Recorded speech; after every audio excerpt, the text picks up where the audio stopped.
আজ 2-3 দিন থেকে শীতটা বেশ ভালো করে লাগছে। বিকাল হতে হতে কুয়াশায় চারদিক ভরে উঠছে। শীতের আমেজটা মোটামুটি ভালোই লাগছে। আসসালামু আলাইকুম, সবাই কেমন আছেন? আশা করি সবাই ভালো আছেন। নতুন আরেকটা ব্লগ দেখার জন্য সবাইকে আমার চ্যানেলে ওয়েলকাম করছি।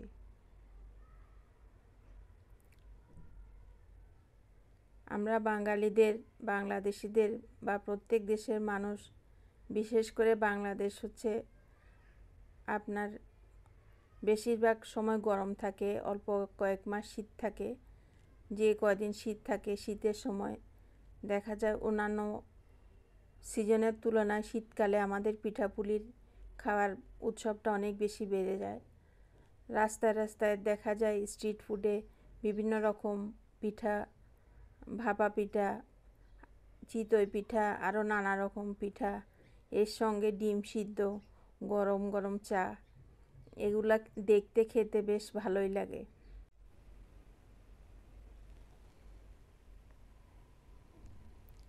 যারা আমার ব্লগ দেখেন, আমার ব্লগের মধ্যে একটা লাইক দিয়ে ব্লগটা কন্টিনিউ করবেন। আর আমার চ্যানেলে নতুন হয়ে থাকলে, নতুন ভিজিট করে থাকলে আমার চ্যানেলটা সাবস্ক্রাইব করবেন। আর যদি আপনার কোনো কিছু ভালো লাগে, কোনো অংশ ভালো লাগে বা কোনো ব্লগ ভালো লাগে, তাহলে ফ্রেন্ডস অ্যান্ড ফ্যামিলির সাথে শেয়ার করবেন।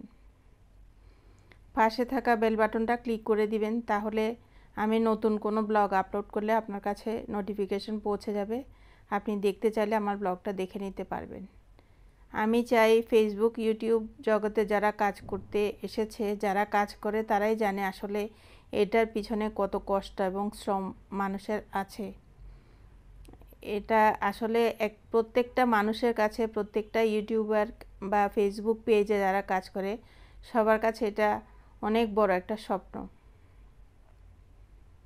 এবং এটার পিছনে অনেক শ্রম আছে। যারা কাজ করে ওরা ছাড়া অন্য যারা দর্শক আছে ওরা কিন্তু কখনো এটা বুঝতে পারবে না। তাই আমি সবাইকে সাধুবাদ জানাই, এবং প্রত্যেকটা কন্টেন্ট ক্রিয়েটারের জন্য আমার পক্ষ থেকে অনেক শুভকামনা, যাতে সবাই এই প্ল্যাটফর্মে এসেছে নিজের একটা পরিচিতি তৈরি করার জন্য এবং কিছু আর্ন করার জন্য। প্রত্যেকটা মানুষ, আপু, ভাইয়া, আন্টি, আঙ্কেল, যেই নিশে কাজ করছে, প্রত্যেকে যেন সাকসেস হতে পারে। আমি আসলে মন থেকে জিনিসটা চাই। প্রত্যেকের জন্য আমার দোয়া এবং শুভকামনা রইল। সবাই যেন প্রত্যেকে এই জায়গায়, প্ল্যাটফর্মে এসে সাকসেসফুল হতে পারেন। এবং আমার জন্য সবাই দোয়া করবেন। যারা আমার বন্ধু আছেন ইউটিউবে কাজ করতে এসে, যাদেরকে আমি বন্ধু হিসাবে পেয়েছি, ওরাও আমার জন্য দোয়া করবেন, আমিও যাতে এই পথে এগিয়ে যেতে পারি। তাহলে আমার ব্লগটা আপনারা শুরু থেকে শেষ পর্যন্ত দেখেন, আশা করি আপনাদের ভালো লাগবে।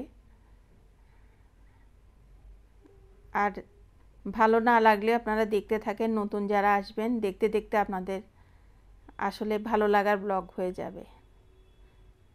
তাহলে ব্লগের বাকি অংশ দেখতে থাকেন। ডিমের মিষ্টি মামলেট কে কে খেয়েছেন কমেন্ট করে জানাবেন। আমি সকালে নাস্তার জন্য আমার ছেলের জন্য একটা ডিমের মিষ্টি মামলেট করে নিয়েছি। একটা ডিমের সাথে 2 চা চামচ চিনি দিয়ে তাওয়ায় ভেজে নিয়েছি।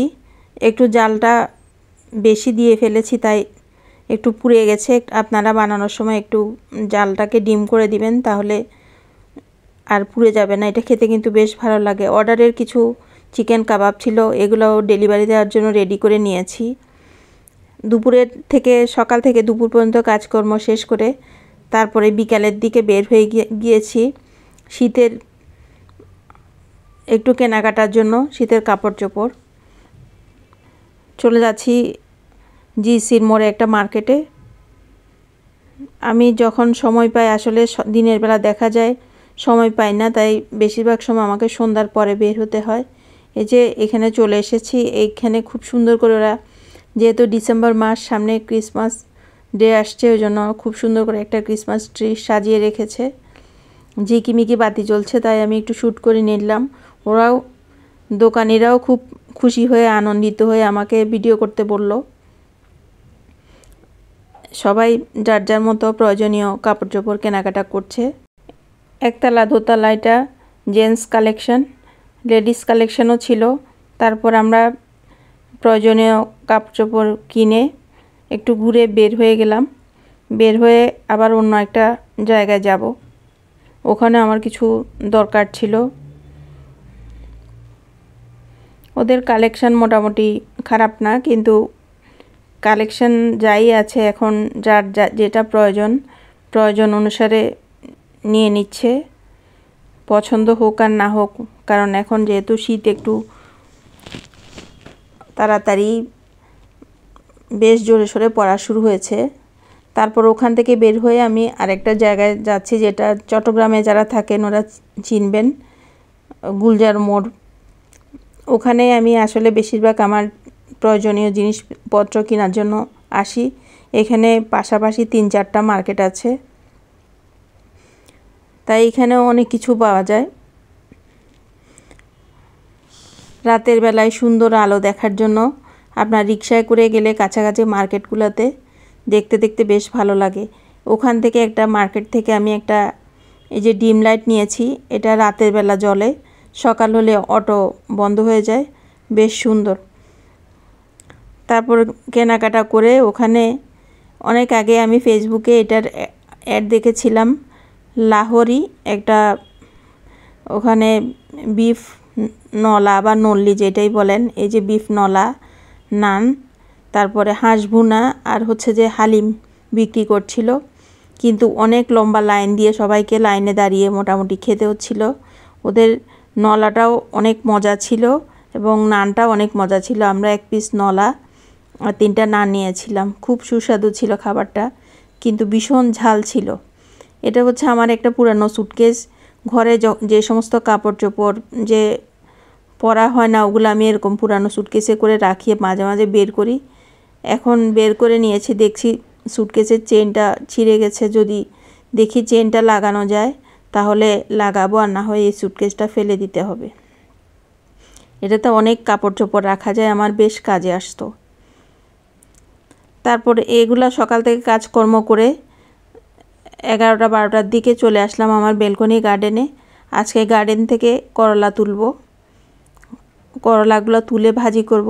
এই যে আপনারা দেখেন আমার করলাগুলো কি সুন্দর হয়েছে, বেশ বড় হয়েছে। আরও কিছুদিন থাকলে আরও বড় হতো, কিন্তু আমি আজকে ভাজি করার জন্য ছিঁড়ে নিয়েছি।